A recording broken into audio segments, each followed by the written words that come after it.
হয়তো আমার বিয়ে তোমার সঙ্গে হবে না, অন্য কারোর সঙ্গে হবে, যাকে আমি চিনি না জানি না।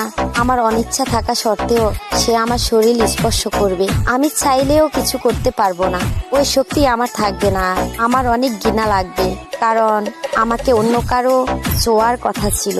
এটা সে না, অন্য কেউ।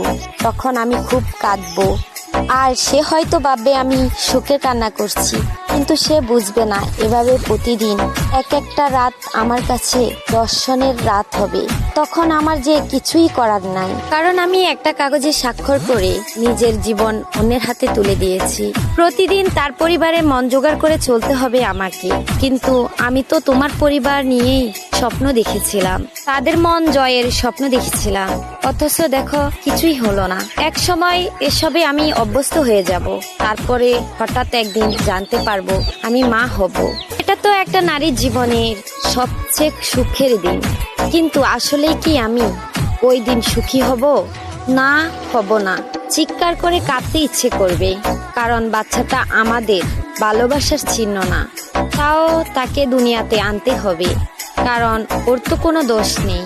ও ভূমিষ্ঠ হওয়ার পর ওর মুখের দিকে তাকিয়ে সব মেনে নিতে হবে।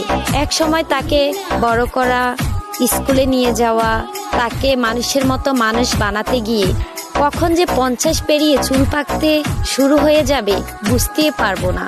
এর মাঝখানে তোমাকে অনেক মনে পড়বে, তখন লুকিয়ে লুকিয়ে কাঁদবো।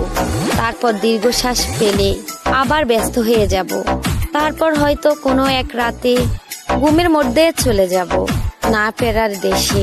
হয়তো তুমি সেদিন জানবে না, হয়তো আমার কথা মনে করে কোনো এক বর্ষায় মুখ দিয়ে তুমিও চোখ ভেজাবে।